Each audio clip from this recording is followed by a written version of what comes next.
Tapi akhirnya saya dipanggil Pak Harto. Pak Harto mengatakan begini, Saudara Tanri, saya tahu saudara sudah pengalaman di multinasional. Saya punya rencana untuk menciptakan nilai di BUMN ini sebelum diprivatisasi. Karena 159 BUMN itu, 100 itu tidak sehat. Jadi dia bilang, kalau saya ikuti kemauannya IMF, saya akan jual ini dengan harga murah sekali. Saya ingin bagaimana nilainya ditingkatkan, pada saat nilainya sudah tinggi, baru saya jual sebagian, saya akan bayar itu utang. Itu Pak Harto hebatnya ya. Lalu saya mengatakan kepada beliau, baiklah Pak, saya pelajari dulu, saya belum ngerti binatang BUMN ini, saya di multinasional pada umumnya. Oke, jangan lama-lama. Akhirnya seminggu kemudian saya kembali ke Pak Harto. Saya bilang, Bapak Presiden, jangan privatisasi dulu. Jadi bilang apa? Saya mengatakan profitisasi dulu. Buat dia untung, dan bagaimana caranya katanya? Ada dua. Yang fundamental adalah tarik 159 BUMN ini dari 17 menteri. Waktu itu di bawah 17 kementerian. 17 menteri, keluarkan, masukkan dia ke dalam National Holding Company.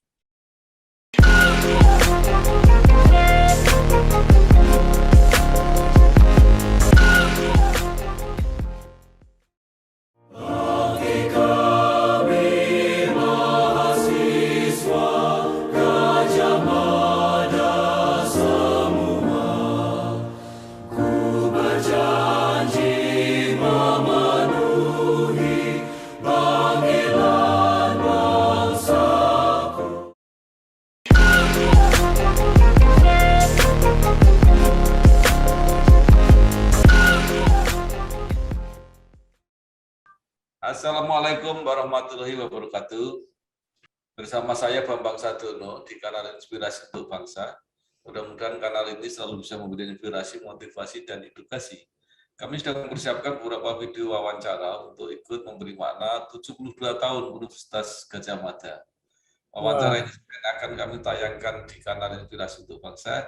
Rencana juga akan kami bukukan. Saya sekarang sudah bersama dengan salah seorang alumnus Universitas Gadjah Mada yang luar biasa di program doktor, yaitu Bapak Haji Tanri Apeng, Dr. Tanri Apeng MBA. Beliau saat ini jabatan resminya adalah Komisaris Utama PT Bio Farma. Mungkin jabatan-jabatan yang lain juga masih banyak. Apa kabar Pak? Baik, baik Pak Bambang. Terima kasih. Beliau ini luar biasa jam terbangnya. Sebenarnya beliau lahir di Kepulauan Selayar 10 Oktober 1942. Pak Tanri, mungkin Bapak bisa sepintas mengisahkan perjalanan panjang yang sangat luar biasa sejak Bapak masih memimpin perusahaan-perusahaan internasional, kemudian sekolah MBA di Amerika, kemudian pindah di perusahaan nasional, pernah di pemerintahan menjadi menteri, kemudian masih sempat belajar doktoral di UGM, kemudian tidak berusaha tapi malah mendirikan Universitas Tanri Apeng, dan saat ini secara resmi menjadi Komisaris Utama PT Bio Farma. Silakan Pak. Baik Pak. Ya, jadi memang perjalanan karir saya ini sudah lebih dari 5 dekade ya. Jadi udah 53 tahun. Jadi begini, setelah saya selesai belajar di Amerika di University Buffalo State University of New York, saya ngambil MBA. Tapi 2 bulan sebelum saya sudah harus selesai studinya, saya sudah melamar di Union Carbide Corporation. Itu adalah multinational company yang berbasis di New York. Dia salah satu yang terbesar pada eranya ya, Union Carbide Corporation. Kebetulan perusahaan ini baru akan masuk ke Indonesia kembali melakukan penanaman modal baru. setelah adanya Undang-Undang PMA tahun 67 ya di Orde Baru ya, di Orde Baru. Nah, apa yang terjadi adalah bahwa sebelum saya tamat, saya sudah diterima oleh Union Carbide Corporation. Kemudian saya diprogram untuk mengambil manajemen trainee selama 2 tahun, mulai dari lapangan di pabrik sampai ke headquarter. Ternyata saya dianggap sudah selesai training saya sebagai manajemen trainee itu dalam jangka waktu 8 bulan.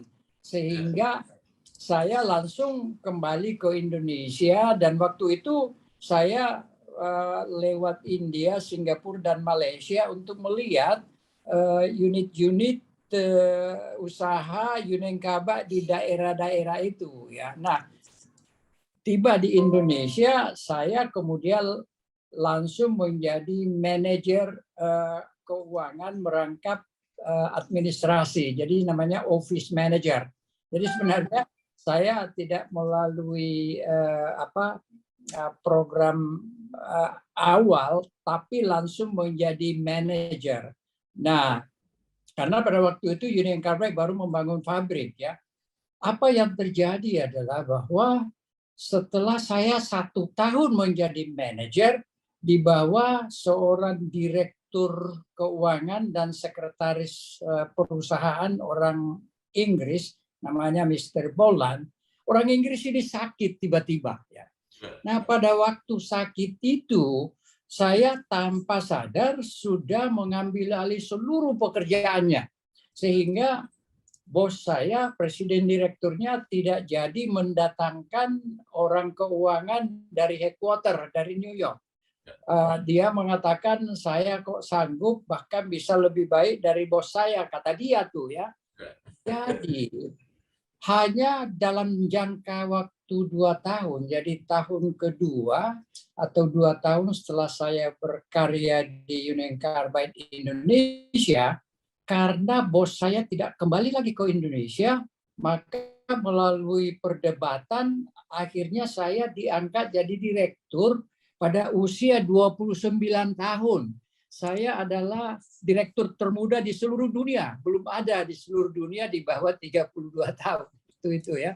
Jadi saya dari manajemen trainee itu cepat sekali, kemudian menjabat tiba-tiba karena bos saya sakit dan saya mengambil alih pekerjaannya dan dianggap itu bisa, maka saya langsung dipromosikan. Nah, di sini saya belajar ya bahwa sebenarnya kalau kita memiliki komitmen dan tidak perlu memikirkan posisi apalagi remunerasi, itu otomatis akan datang sendiri. Yang penting kita lakukan adalah kita berprestasi gitu ya. Bayangkan, I was the first orang yang bukan kulit putih yang menjadi direktur keuangan di Asia, bukan hanya di Indonesia waktu itu. Nah, jadi sesudah 5 tahun saya jadi direktur keuangan dan corporate secretary, kita sudah menambah perusahaan lagi. Kita mendirikan 2 perusahaan lagi di bawah naungan Union Carbide.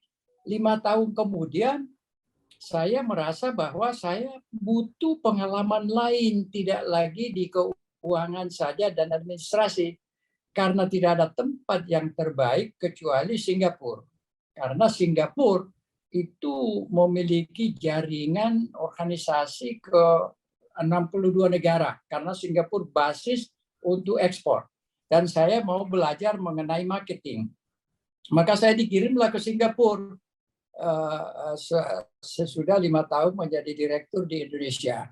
Di Singapura itu saya langsung mengambil alih tugas sebagai marketing manager. Saya turun pangkat, tapi saya terima itu sebagai tantangan. Tapi hanya dalam jangka waktu 6 bulan, posisi saya ditingkatkan lagi menjadi direktur. Jadilah saya direktur pemasaran. Dan saya mengawal 62 negara pasar di Asia, Afrika, dan Timur Tengah. Nah, itu pengalaman luar biasa. Itu luar biasa pengalaman itu. Dan kembali komitmen terhadap profesi. Tidak jadi soal apakah saya ini ahli marketing atau tidak. Jadi anak buah saya di Singapura, ada orang Singapura sudah 15 tahun di situ, ada orang Inggris. Saya tiba-tiba dari Indonesia memimpin mereka, bahkan dianggap bahwa orang Indonesia ini nggak ngerti marketing. Tetapi disitulah tantangannya bagaimana kita bisa menunjukkan kebolehan kita ketimbang kelemahan kita. Apa yang saya lakukan, Pak Bambang? Karena saya masih kurang ilmu di pemasaran, saya menunjukkan kelebihan saya di ilmu keuangan. Jadi masalah-masalah yang ada di Afrika, di Timur Tengah, itu masalah keuangan, bukan masalah pemasaran. Saya langsung tangani itu, dan dengan keberhasilan itulah saya dianggap sebagai bos. Tiba-tiba jadi bos. Tidak dianggap enteng lagi gitu. Termasuk orang-orang bule yang ada di sana gitu. Nah, jadi 3 tahun saya memimpin pemasaran internasional di Singapura itu. Tiba-tiba ini Heineken, perusahaan dari Belanda yang di Indonesia perusahaannya itu tidak pernah untung.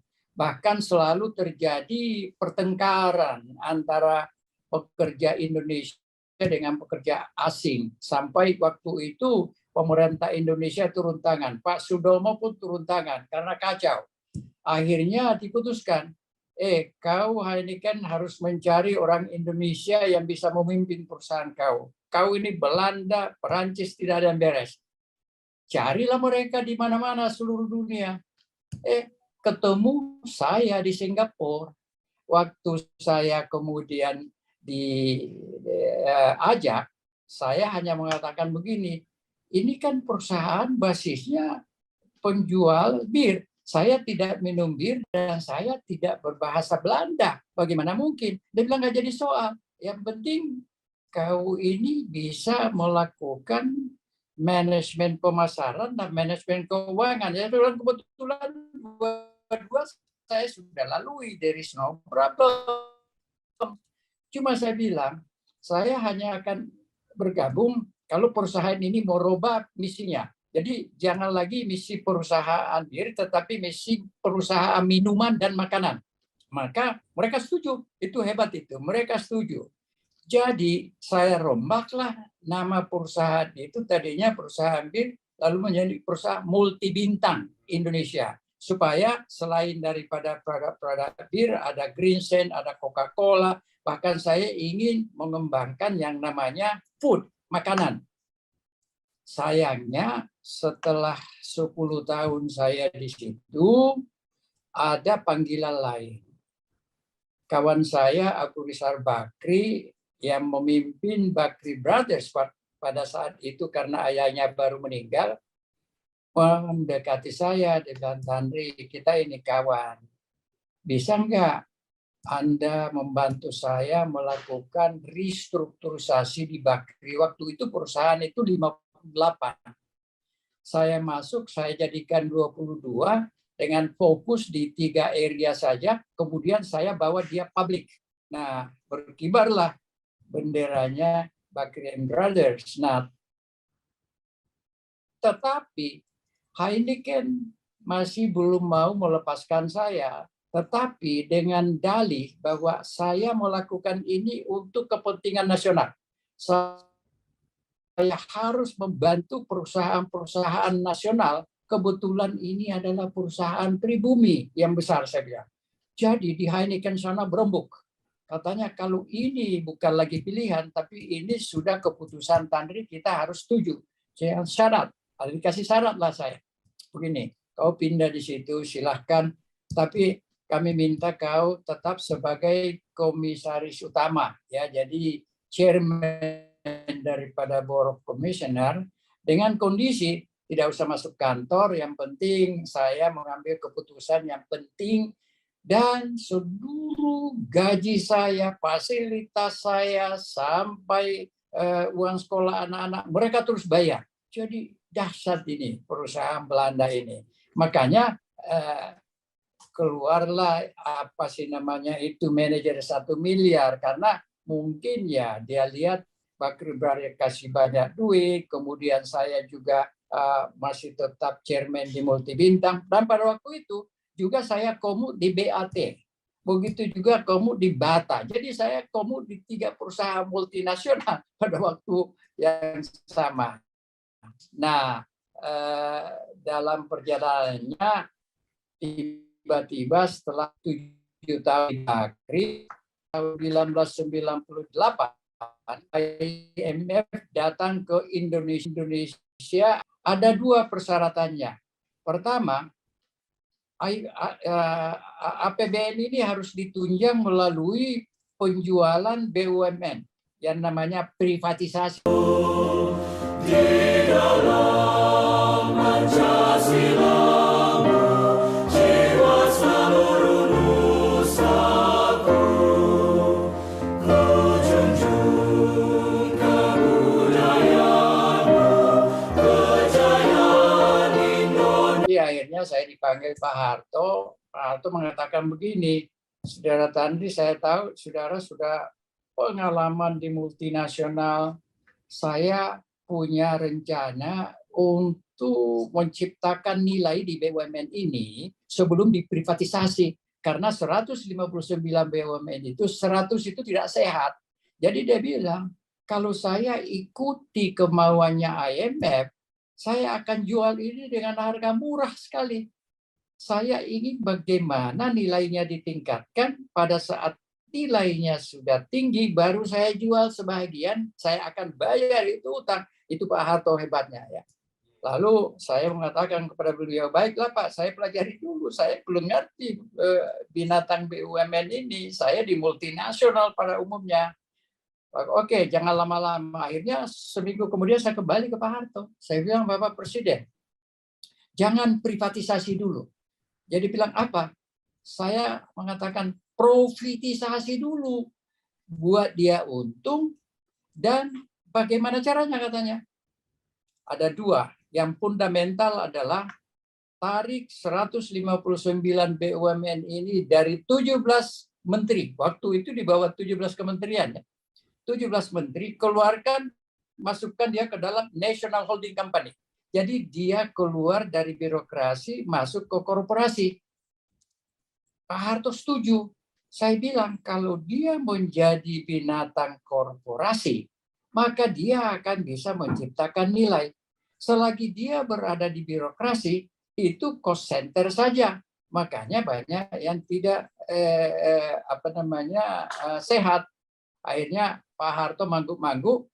Tapi apa yang dilakukan Pak Harto setelah pengumuman Kabinet Pembangunan 7, saya ingat betul itu tanggal 14 Maret 98, tiba-tiba nama saya keluar.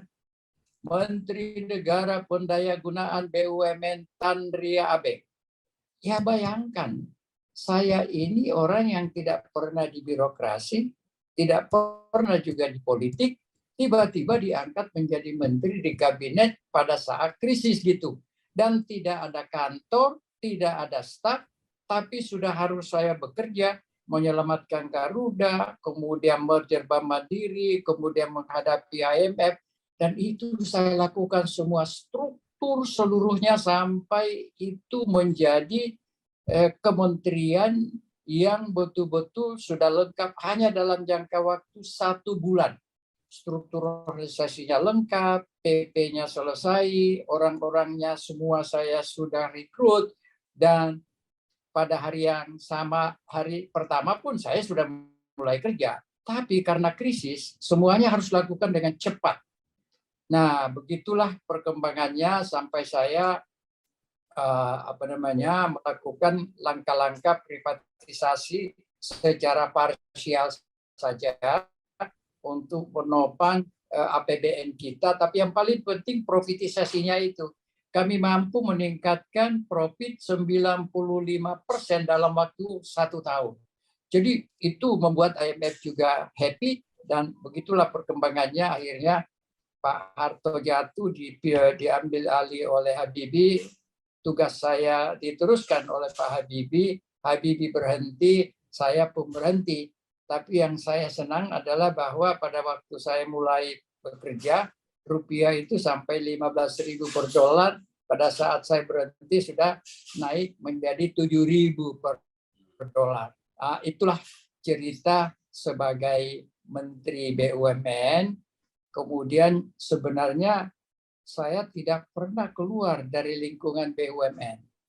Karena pada saat Ibu Mega jadi presiden, PT Telkom mengalami masalah karena akan exit dari New York Stock Exchange. Dan itu berarti nilai Telkom akan menurun. Saya diminta lagi untuk membenahi Telkom dan saya melakukan langkah-langkah berkunjung ke New York, berkunjung ke Washington untuk mempertahankan posisi Telkom. Dan selama 7 tahun saya, 7 tahun saya Komisaris Utama di Telkom, cukup banyak melakukan langkah-langkah yang strategis ya. Dan saya kira sekarang Telkom adalah salah satu BUMN yang mungkin terbaik sekarang ini gitu ya. Lalu sesudah itu saya berhenti lagi. Akhirnya Pak Jokowi narik lagi untuk jadi komut di Pertamina. Habis komut di Pertamina 4,5 tahun berhenti, ditunjuk lagi jadi komut di Bio Farma. Jadi singkatnya begitulah perjalanan karir saya itu, sehingga sampai sekarang ya saya tetap saja berkarir sebagai profesional, kalaupun tidak lagi eksekutif tetapi beralih kepada posisi supervisory, yaitu komisaris utama. Itu singkatnya begitu kira-kira Pak. Baik. Ya, Pak.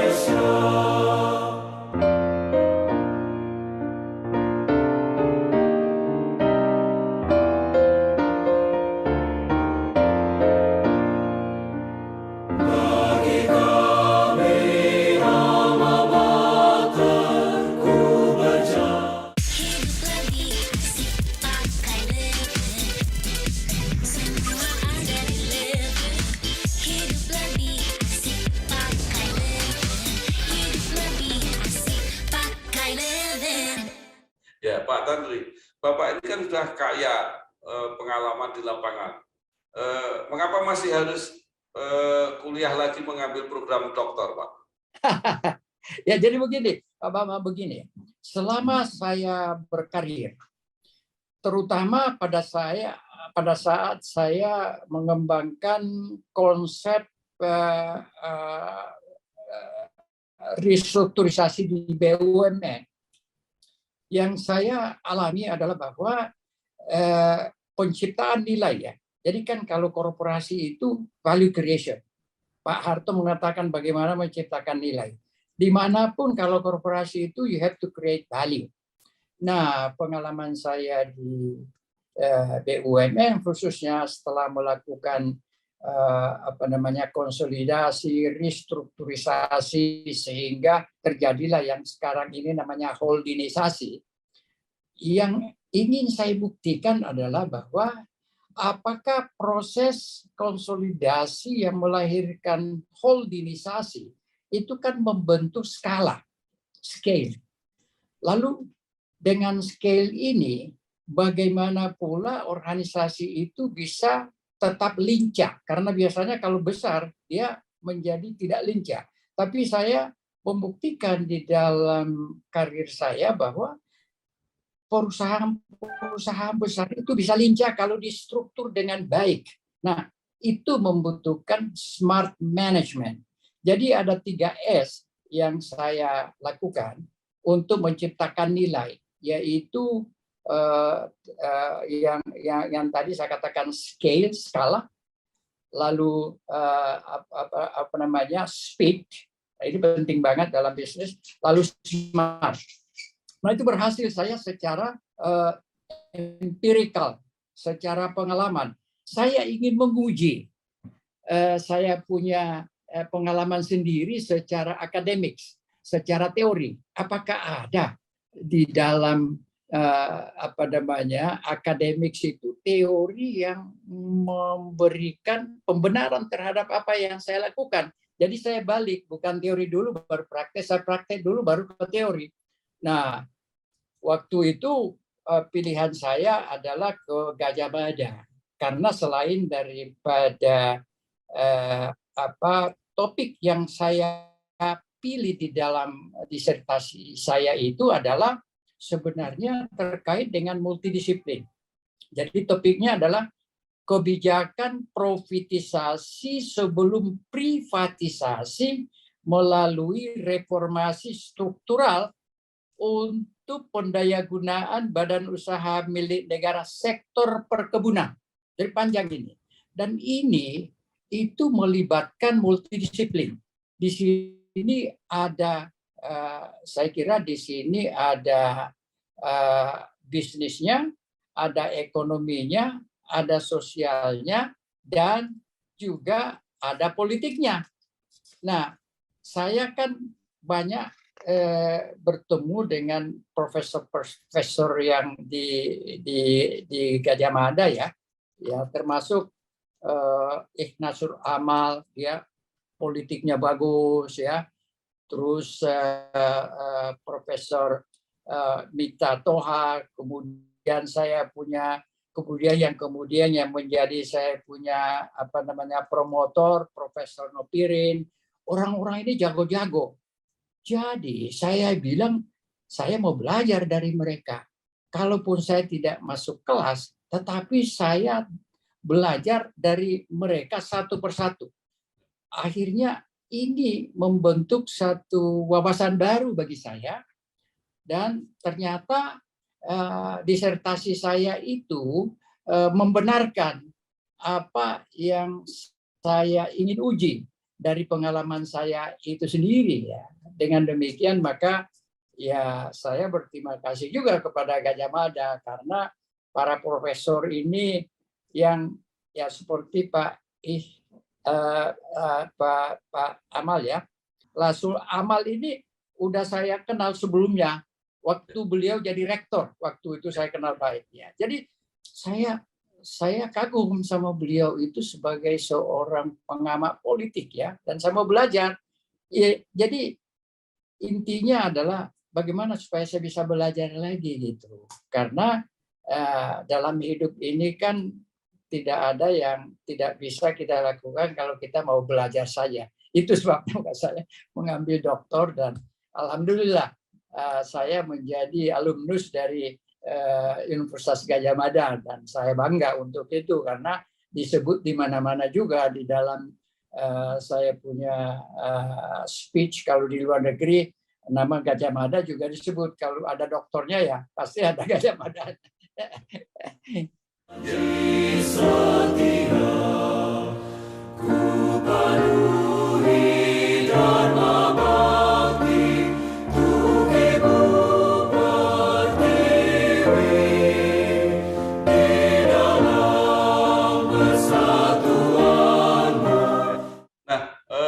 Kemudian dampak, Pak. Artinya setelah praktek-praktek itu diuji secara teori di Gajah Mada dan menjadi dokter, setelah itu pengembangannya apa?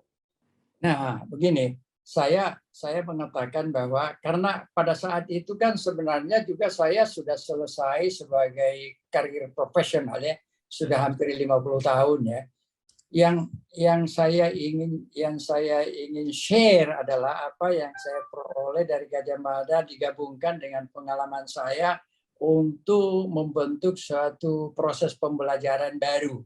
Nah, oleh karenanya maka saya mendirikan institusi yang namanya Executive Center for Global Leadership, dan kedua saya pernah menayangkan program yang namanya Managing the Nation ya.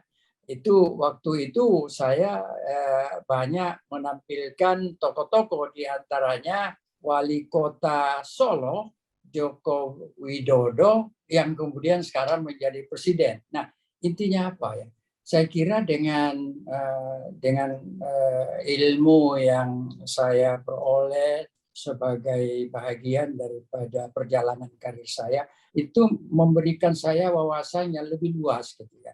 Dan ini saya bisa manfaatkan dimanapun saya berada. Ya, seperti sekarang pun saya manfaatkan itu sebagai bahagian daripada keilmuan yang diperoleh dari kombinasi antara pembelajaran atau pendidikan dengan pengalaman. Lalu dengan Universitas Stanley apa yang Pak? Ya, kan kemudian ada universitas yang Bapak dirikan. Ya, betul. Jadi begini Pak Bambang, saya itu berasal dari keluarga yang tidak berkecukupan dan buta huruf. Orang tua saya buta huruf, saudara-saudara saya buta huruf, dan saya adalah orang pertama dari keluarga saya yang mendapat pendidikan formal gitu ya. Nah, jadi yang ingin saya lakukan itu adalah saya selalu ingin menjadi guru. Karena waktu saya di sekolah dasar pun sekolahnya ya, itu saya sangat kagum kepada guru. Jadi saya mau jadi guru, tapi nggak pernah jadi guru resmi gitu ya. Ya akhirnya setelah saya pada dasarnya selesai berkarir secara resmi, maka ya sudah saya mendirikan saja perguruan tinggi deh, walaupun itu kecil, dengan cara menjual. Kebetulan saya selagi menjadi profesional juga sudah melakukan investasi kecil-kecilan, bukan berbisnis sendiri ya, karena saya selalu fokus kepada profesi saya. Jadi saya sudah punya hotel di Makassar, saya jual hotel ini, dan dari penjualan hotel ini saya bangun universitas yang kecil yang namanya Tandri Abeng University. Seluruh bangsaku, ku junjung kebudayaanmu, kejayaan Nusantara. Sekarang menyinggung mengenai PT Bio Farma, Pak. Ya. Mengapa pemerintah memilih atau Kementerian BUMN memilih bahwa PT Bio Farma ini dijadikan holding untuk seluruh BUMN kesehatan? Ya, jadi begini ya, holdingisasi ini sebenarnya adalah bahagian daripada roadmap yang saya bangun. Cuma memang oleh Menteri Erick Thohir sekarang ini sebenarnya adalah meneruskan apa yang sudah saya pikirkan mengenai holdingisasi itu. Artinya apa?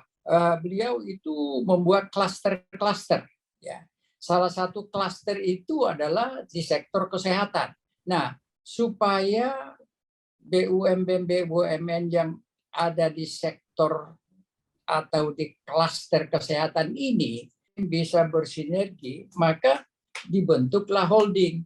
Maka Bio Farma menjadi holding daripada Kimia Farma dan Indofarma. Sekarang Inuki juga masuk. Nanti pada saat full holding, maka Bio Farma pun menjadi anak. Nanti ada holding lagi di atasnya, sehingga ada 3 entitas anak perusahaan di bawah satu holding. Tujuannya apa? Pertama, kembali membangun skala itu tadi. Lalu mengembangkan sinergi. Dan ketiga, karena ini sektor kesehatan, maka teramat penting penyediaan obat dan vaksin ini penting sekali. Oleh karenanya di Bio Farma itu ada 3 entitas. Bio Farma sendiri itu bergerak di bidang vaksin, ya. Jadi ada vaksin regular sebelum COVID, sudah ada vaksin itu yang diproduksi oleh Bio Farma. Lalu kedua ada Kimia Farma, itu lebih kepada obat-obatan, ya. Jadi obat-obatan sampai kepada retail, yaitu apotek-apotek, ya. Jadi obat-obatan. Nah, ada lagi Indofarma itu bergerak di bidang devices, medical devices, dan alat-alat kesehatan, bahkan herbal.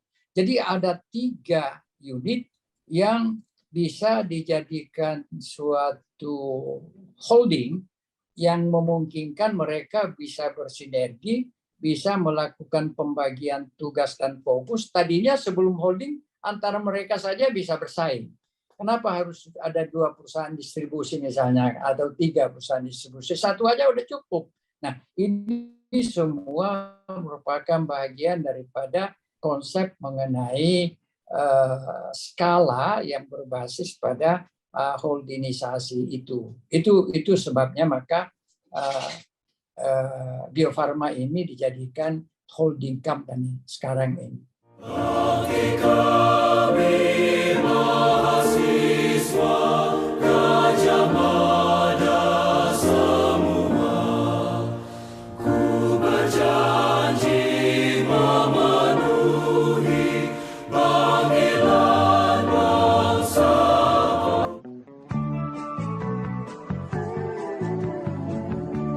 Soal KPR dan punya rumah, dari dulu cuma ada satu nama, satu bank yang megang banget. Sekarang, A sampai Z-nya serba digital buat kita. Cukup satu website untuk mulai cari hunian yang oke.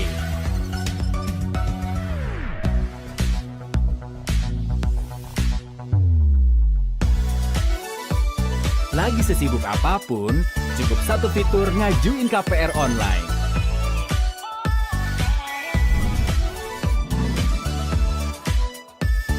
Sampai satu aplikasi biar gampang bayar biaya rutin.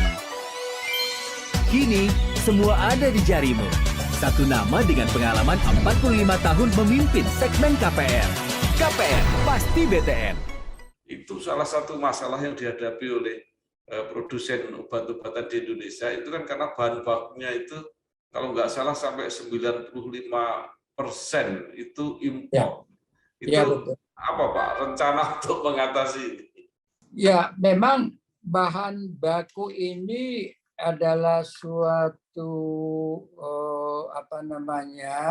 langkah yang harus diambil secara strategis jangka panjang. Jadi begini, biasanya teman-teman di BUMN itu mengambil langkah the easy way gitu ya. Yang penting ya kalau bisa impor saja ya. Untuk bahan-bahan bahkan membutuhkan beberapa perguruan tinggi untuk melakukan research ya. Karena apa? Untuk mendapat bahan-bahan baku itu kita perlu mencari sumbernya dan itu bisa bersumber dari misalnya tanaman ya. You have to harus menanam. Tapi ini kan harus ada research-nya gitu ya. Dan sebagai entitas bisnis dia sulit untuk melakukan research awal. Nah, itu yang kita sekarang kerjasama dengan beberapa universitas untuk mengembangkan sumber-sumber bahan baku. Sementara itu, ya memang juga kita berupaya untuk kerjasama dengan perusahaan-perusahaan yang menyediakan bahan baku, sehingga dengan demikian kita tidak memulai dari awal, dari titik nol. Karena kalau kita mulai dari titik nol, terlalu mahal gitu ya, dan makan waktu. Ya. Ini kan tiba-tiba saja misalnya COVID ini kan tiba-tiba kita dilanda krisis kesehatan. Ya. Jadi ya memang banyak hal yang harus kita lakukan tanpa ada persiapan sebelumnya. Tapi yang kami sementara ini di Bio Farma Group sudah menyusun semacam roadmap ke depannya, yaitu agar Bio Farma ini sebagai grup ya betul-betul menjadi perusahaan yang memiliki skala cukup besar untuk menjadi global players ya. Ini tentu makan waktu, tetapi yang paling penting adalah sudah ada strateginya. Yang kunci adalah bagaimana mencari orang-orang yang tepat untuk bisa merealisir strategi yang sudah dikembangkan. Tapi paling tidak sudah ada komitmen. Dengan holding ini saja berarti pemerintah sebagai pemegang saham sudah mempunyai komitmen untuk membesarkan sektor ini. Bahkan di dalam klasterisasi, semua rumah sakit juga masuk di rumah sakit BUMN ya, harus masuk di sini. Jadi ada vaksin, ada farmasi, ada alat kesehatan, dan ada hospital. Nah, ini menjadi satu kesatuan. Kalau ini sudah menjadi satu kesatuan, maka kita bisa menjadi pemain yang besar. Gitu. Di dalam Pancasila-mu, jiwa seluruh nusaku, ku junjung kebudayaanmu, kejayaan Indonesia. Pak Tanri tadi menyebut bahwa spesialisasi Bio Farma ini adalah vaksin. Sudah lama bahkan memproduksi vaksin, bahkan ada yang sudah dipakai di internasional. Pertanyaan saya, mengapa nggak pernah berhasil membuat vaksin untuk COVID sampai sekarang? Ya, tentu seperti saya katakan tadi, kan COVID ini kan tiba-tiba, sedangkan membuat vaksin itu tahunan, bisa sampai puluhan tahun gitu ya. Dan kita kan tidak ada di dekat-dekat situ ya. Memang setiap perusahaan farmasi ya, mestinya atau life science khususnya, yang harus kuat itu di research. Kita lemah di research. Nah, inilah yang kita upayakan untuk melakukan kerjasama ya, jadi partnership ya. Saya sendiri hari Minggu nanti akan ke Australia untuk melakukan pembicaraan kerjasama di bidang biosimilar namanya itu ya, yang memang belum ada di pasar, tapi kan tidak bisa kalau kita mulai. Nah, ada perusahaan di Australia yang spesialisasi di bidang research, itu akan kerjasama dengan kita. Jadi kita motong di tengah-tengah, ya, tidak mulai dari awal lagi. Nah, itu sebabnya maka ya untuk vaksin COVID ini kan berapa lama itu kita mesti kembangkan.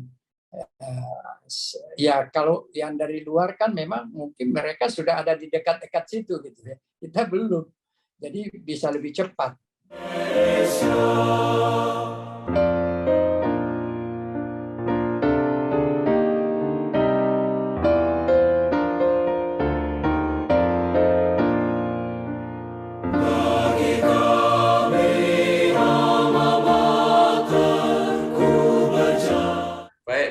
Sekarang kita sedikit tentang Gajah Mada. Banyak yang mengatakan bahwa belajar di Gajah Mada itu selain mendapat wawasan mengenai ilmu, juga ada karakter khas yang dibekalkan oleh Gajah Mada. Karena Gajah Mada mengklaim sebagai universitas kerakyatan, universitas kebangsaan, bahkan universitas Pancasila. Nah, Bapak merasakan nggak ini selama belajar di Gajah Mada? Ya, saya kan kebetulan tadi mengambil disertasinya itu di ilmu multidisiplin ya.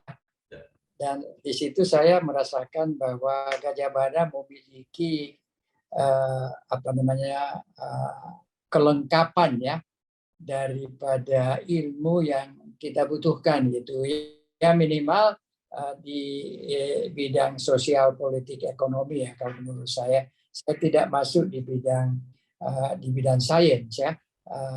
Saya kira itu kan bisa memberikan semacam nuansa tersendiri ya, bahwa ya sebuah universitas itu punya karakter, dan menurut saya salah satu karakternya itu adalah kemampuannya untuk bisa menggabungkan multidisiplin itu menjadi sesuatu yang bisa berguna gitu, atau bisa diberdayakan gitu ya kan. Ya itu dari disertasi saya sendiri itu kan berapa banyak para profesor yang saya belajar, kemudian saya ragum, kemudian saya melahirkan satu disertasi yang berpola multidisiplin ini. Menurut saya itu satu karakter yang mungkin juga tidak mudah di universitas biasa gitu. Persatuan